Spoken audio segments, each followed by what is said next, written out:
മാറി നിന്ന് അസന്തുഷ്ടമായ ഒരു ഹൃദയത്തോടുകൂടി നോക്കി നിന്നു അത്രേ. എന്നിട്ടാണ് അപ്പോൾ ഇത്രയും സൃഷ്ടികൾ ലക്ഷോപലക്ഷം കോടിക്കണക്കിന് ജീവികളെ സൃഷ്ടിച്ചതിനെ നോക്കിയിട്ട് ആ ജഗത് ശക്തിക്ക് തൃപ്തിയായില്ലത്രേ. അതിൽ തന്നെ കുറിച്ച് പഠിക്കാൻ, തന്നെ മനസ്സിലാക്കാൻ, ബ്രഹ്മത്തെ കുറിച്ച് അറിയാൻ പറ്റുന്ന ഒരു ജീവിയെ സൃഷ്ടിച്ചു അത്രേ. പുരുഷം വിധായ, അതാണ് മനുഷ്യജന്മം. ഈ മനുഷ്യന് അവന്റെ ബ്രഹ്മ അവലോകതിഷണം, ബ്രഹ്മത്തെ അവലോകനം ചെയ്ത് തൻ്റെ ബുദ്ധി കൊണ്ട് അവലോകനം ചെയ്ത് മനസ്സിലാക്കാൻ, അതിലെത്തിച്ചേരാൻ, പരബ്രഹ്മത്തെ അറിയുവാൻ, പരമാത്മാവിനെ അറിയുവാൻ, ഈ ജഗത് ശക്തിയെ കുറിച്ച് അറിയുവാൻ കഴിവുള്ളവനാണ് മനുഷ്യൻ. ആ തിരിച്ചറിവ് ഉള്ള ഒരു ജീവിയാണ് മനുഷ്യൻ. എന്നാൽ നാം എല്ലാം എങ്ങനെയാണ് ജീവിക്കുന്നത്? ഇന്ന് നമ്മളുടെ എല്ലാം ലക്ഷ്യം, ഇപ്പോൾ നമ്മൾ ഇതിൽ കൂടുതൽ പേരും നമ്മൾ വന്നിരിക്കുന്നത് 60 വയസ്സിന് ശേഷമുള്ള സീനിയേഴ്സാണ്. അപ്പോൾ നമ്മൾക്ക് ഇപ്പോഴും നമ്മൾ അന്വേഷിച്ചു കൊണ്ടിരിക്കുകയാണ്. എന്നാൽ ഈ അന്വേഷണം നടത്തുമ്പോൾ നമ്മൾ തിരിച്ചറിയേണ്ടുന്ന ചില കാര്യങ്ങളുണ്ട്. അത് നമ്മൾക്ക് ഗീതയിൽ പറഞ്ഞിട്ടുണ്ട്. കാമാൽ ഭവതി സമ്മോഹ, സമ്മോഹാൽ സ്മൃതി വിഭ്രമം, സ്മൃതിഭ്രംശാത് ബുദ്ധിനാശോ, ബുദ്ധിനാശാൽ പ്രണശ്യതി. നമുക്ക് ഓരോ കാര്യങ്ങളിൽ ഇങ്ങനെ കാമമുണ്ടാകുന്നു. ആ കാമമുണ്ടായി കഴിഞ്ഞാൽ അത് സമ്മോഹത്തിലേക്ക് മാറുന്നു. നമുക്കത് വേണം എന്ന ഒരു ചിന്ത നമ്മളിൽ ഉദിക്കുകയും അതിനുവേണ്ടി നമ്മൾ എന്തും ചെയ്യാൻ തയ്യാറാവുകയും ചെയ്യും. അങ്ങനെ സമ്മോഹത്തിൽ എത്തിക്കഴിഞ്ഞാൽ പിന്നീട് നമ്മളുടെ എന്ത് ചെയ്യും? നമ്മളുടെ സ്മൃതി വിഭ്രമം. നമ്മൾക്ക് ഒരു കാര്യത്തിൽ മാത്രം നമ്മൾ എന്തിനെങ്കിലും പോയി കഴിയുമ്പോൾ നമ്മുടെ ഓർമ്മശക്തി തന്നെ നമ്മൾക്ക് ഇല്ലാതാകും. അങ്ങനെ സ്മൃതി നമ്മളുടെ ഓർമ്മശക്തി നശിച്ചു കഴിഞ്ഞാലോ ബുദ്ധിനാശോ, ബുദ്ധി നശിച്ചാലോ ബുദ്ധിനാശാൽ പ്രണശ്യതി. അപ്പോൾ നമ്മൾക്ക് വളരെ വളരെ ഉദാഹരണങ്ങൾ കാണാൻ സാധിക്കും. നമുക്ക് ചുറ്റിനും തന്നെ ഈ മോഹവലയത്തിൽപ്പെട്ട എത്രയോ പ്രായമായ പുരുഷന്മാർ പോലും ഇന്ന് മോഹവലയത്തിൽ പെട്ടിട്ട് ഒരു സ്ത്രീയെ കണ്ടു, അവളെ സ്വന്തമാക്കണമെന്ന് തോന്നുകയും ആ മോഹത്തിൽ അവൻ ബാക്കിയെല്ലാം മറക്കുന്നു. ഞാൻ ആരാണ്, എനിക്ക് എത്ര പ്രായമുണ്ട്, ആ പക്വതയെല്ലാം മറന്ന് അവന്റെ ബുദ്ധി നശിച്ച് അവൻ വേണ്ടാത്തത് പ്രവൃത്തിയിലേക്ക് ഏർപ്പെടുകയും ഇനിയും അങ്ങനെ ഉണ്ടായി കഴിഞ്ഞാൽ ആ ബുദ്ധി നശിച്ചു കഴിഞ്ഞാലോ പ്രണശ്യതി. പ്രണശ്യതിക്കുള്ള പ്രത്യേകത എന്താണ്? നശ്യതി എന്നാൽ നശിച്ചു പോവുക എന്നുള്ള. പ്രണശ്യതി ആണെങ്കിലോ തിരിച്ചു വരാത്തവണ്ണം നശിച്ചു പോവുകയാണ്. അപ്പോൾ മദ്യത്തിന് അടിമപ്പെട്ട ഒരാള് മദ്യത്തിനു വേണ്ടി അവന്റെ ബാക്കിയുള്ളതെല്ലാം കളഞ്ഞ്, അല്ലെങ്കിൽ ആ ഒരു മോഹത്തിനു വേണ്ടി, ആ മോഹ സാക്ഷാത്കാരത്തിനു വേണ്ടി അവൻ മദ്യപാനിയായി തീർന്നാൽ അവനെ എന്തെല്ലാം ചെയ്താലും നമ്മൾക്ക് അവന്റെ ബുദ്ധിയിൽ നിന്ന് തിരിച്ചു കൊണ്ടുവരാൻ സാധിക്കുകയില്ല. അപ്പോൾ ഈ ബുദ്ധി നാശം ഉണ്ടാവാതിരിക്കണമെങ്കിൽ നമ്മളുടെ പഞ്ചേന്ദ്രിയങ്ങളെ നിയന്ത്രിക്കണം. ഇതെല്ലാം ഓരോ ഇന്ദ്രിയങ്ങളും നമ്മൾക്ക് ഇങ്ങനെ ഓരോന്ന് തന്നുകൊണ്ടിരിക്കും. അതിലെല്ലാം നമ്മൾ പെട്ട് വലയുകയാണ്. ഇതിനുള്ള ഒരു പരിഹാര മാർഗം എന്താണ്? അതാണ് നമ്മളുടെ ഈ അന്വേഷണം എന്ന് പറയുന്നത് തന്നെ. അപ്പോൾ ഭഗവാൻ വീണ്ടും പറയുന്നു, തേഷാം സതതയുക്താനാം ദദാമി ബുദ്ധിയോഗഃ. അങ്ങനെ നിരന്തരം ഭഗവാനെ ഭജിക്കുന്ന ഭക്തന് ദദാമി, ഞാൻ തരും. എന്ത്? ബുദ്ധിയോഗം. നമ്മളുടെ മനസ്സിന്റെ നിയന്ത്രണത്തിലുള്ള ബുദ്ധി.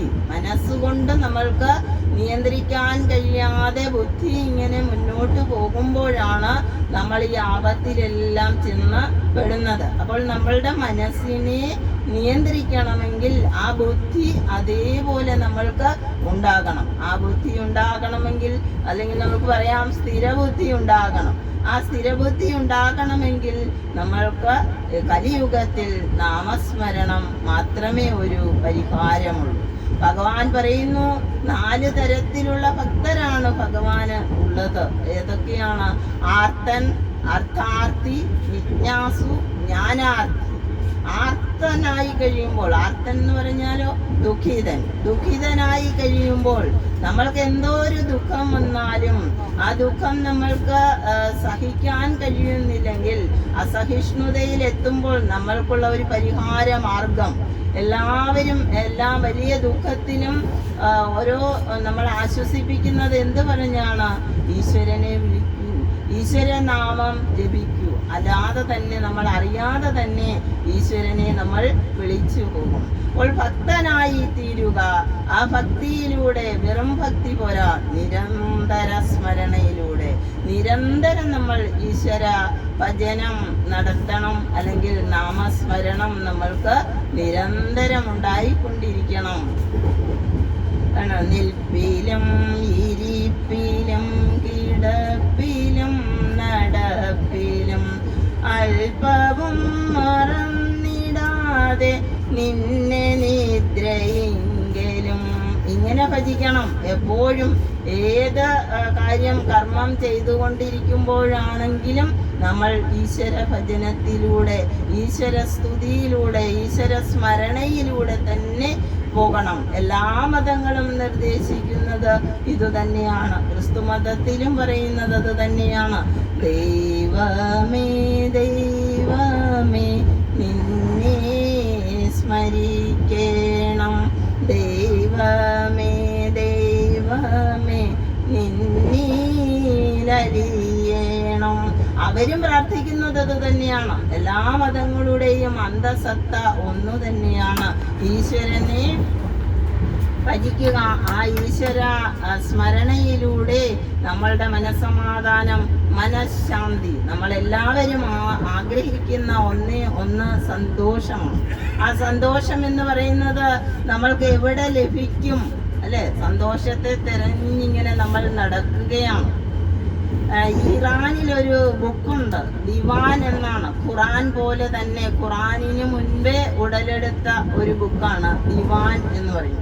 ആ ബുക്കിൽ പറഞ്ഞിരിക്കുന്നത്, സന്തോഷം ഈ തെരുവുകളിലെല്ലാം നിങ്ങളെ അലഞ്ഞ് നടക്കുകയാണ്, നിങ്ങളെ അന്വേഷിച്ച് സന്തോഷം നടക്കുകയാണ്, സന്തോഷത്തിന് നിങ്ങളെ കണ്ടുകിട്ടാൻ സാധിക്കുന്നില്ല എന്നാണ്. നമ്മളും എന്താ ചെയ്യുന്നത്? നമ്മൾ സന്തോഷത്തെ അന്വേഷിച്ച് നടക്കുകയാണ്, പക്ഷെ നമ്മൾക്ക് കണ്ടു കിട്ടുന്നില്ല. ഇതെവിടെയാണ് ഇരിക്കുന്നത്? സന്തോഷം എവിടെയാണ്? സന്തോഷം എന്നത് എന്താണ്? നമ്മുടെ ഒരു വികാരമാണ്, നമ്മളുടെ മനസ്സിൻ്റെ ഒരു വികാരം. ആ മനോവികാരം ഉണ്ടാകണമെങ്കിൽ നമ്മുടെ ബുദ്ധിയെ, നമ്മുടെ മനസ്സിന് നിയന്ത്രണാധീനമാക്കിക്കൊണ്ട് നമ്മൾ പ്രവർത്തിക്കണം. അപ്പോൾ മാത്രമേ നമ്മൾക്ക് സന്തോഷവും സമാധാനവും ശാന്തിയും ലഭിക്കുകയുള്ളൂ. നമ്മൾ ഇന്ന് തേടി വന്നിരിക്കുന്ന തീർത്ഥാടനവും നമ്മൾ ഈശ്വര ദർശനത്തിലൂടെ നമ്മൾക്ക് സാക്ഷാത്കാരം വേണം. നമ്മൾ ചെയ്ത പാപങ്ങളെല്ലാം തീരണം. നമുക്ക് വ്യക്തമായിട്ടറിയാം, നമ്മളെപ്പോഴും ചെയ്യുന്നത് പാപമാണ്. ചെയ്യാത്തത് തന്നെ, നമ്മൾ ചിന്തിക്കുന്നത് തന്നെയും പാപമായിരിക്കും. അപ്പോൾ ഈ ഓരോ പാപങ്ങളും നീങ്ങണമെങ്കിൽ നമ്മൾക്ക് ഈശ്വര ദർശനം വേണം. നമ്മൾക്കെല്ലാം ഒരു പ്രത്യേകതയുണ്ട്. ഒരു ക്ഷേത്രത്തിൽ ചെന്ന് നിന്ന് തൊഴുകയാണെങ്കിൽ, നമസ്കരിക്കുകയാണെങ്കിൽ, ഭഗവാനെ കണ്ടു കഴിഞ്ഞു, ഭഗവാന്റെ ആർത്തി നടക്കുന്ന സമയത്ത്, ദീപാരാധന നടക്കുന്ന സമയത്ത് നേരെ അങ്ങ് കണ്ണടയ്ക്കും. എന്നാൽ കണ്ണടയ്ക്കല്ല, നമ്മൾക്ക് മഹാകവി വള്ളത്തോൾ പറഞ്ഞിട്ടുണ്ട്, ഗുരുവായൂർ അമ്പലത്തിന്റെ നടയിൽ നിന്നിട്ട്, നിർനിമേഷമായി നിൽക്കനേത്രമേ ഭാഗ്യാലിത നിന്നിലേ കൊഴുകും സച്ചിദാനന്ദാമൃതം അപ്പോൾ ഭഗവാനെ ആ ദീപാരാധനയിൽ കാണുന്ന സമയത്ത് നമ്മൾ എന്ത് ചെയ്യണം? നിർനിമേഷമായി നിൽക്കണം. നമ്മളുടെ ഇമ വെട്ടാതെ നമ്മൾ ആ ഭഗവത് സ്വരൂപത്തെ, ആ ഭഗവാന്റെ വിഗ്രഹം അവിടെ ഭഗവാൻ ഇരിക്കുകയാണ് എന്ന് സങ്കല്പിച്ച് നമ്മൾ വന്നിട്ട് അവിടെ നേരെ വന്ന് നിന്ന് നമ്മൾ കൈ തൊഴുത് കണ്ണുമടച്ച് നിൽക്കും. അങ്ങനെയല്ല, ഭഗവാന്റെ ആ സച്ചിദാനന്ദ അമൃതത്തെ നമ്മുടെ കണ്ണിലൂടെ, നമ്മുടെ ആ ഇന്ദ്രിയത്തിലൂടെ നമ്മുടെ ഉള്ളിലേക്ക് എടുക്കുക. കണ്ണ് എന്ന് പറയുന്നത് നമ്മളുടെ ഒരു കാഴ്ചകൾ കാണുന്നു എന്ന് മാത്രമേ ഉള്ളൂ. കണ്ണിന്നു കണ്ണുമനമാകുന്ന കൺമതിന് കണ്ണായിരുന്ന പൊരുൾ താനം അറിവളവു ആനന്ദമെന്തു ഹരിനാരായണായ നമ. ഹരിനാമ കീർത്തനത്തിൽ പറയുന്നു, ഒരു കണ്ണുണ്ട്, ആ കണ്ണുകൊണ്ട് നമ്മൾ കാണുന്നു, എന്നാൽ അതിനുള്ളിലൊരു കണ്ണുണ്ട്, മനക്കണ്ണ്, അല്ലേ? അപ്പോൾ അങ്ങനെ ഉള്ളിലുള്ള ആ കണ്ണിലാണ് നമ്മൾ അനുഭവിക്കുന്നത്. ഈശ്വരനെ അനുഭവിക്കണമെങ്കിൽ നമ്മൾ കണ്ണിലൂടെ ആ ഈശ്വരാംശത്തെ നമ്മളിലേക്ക് എടുക്കുക.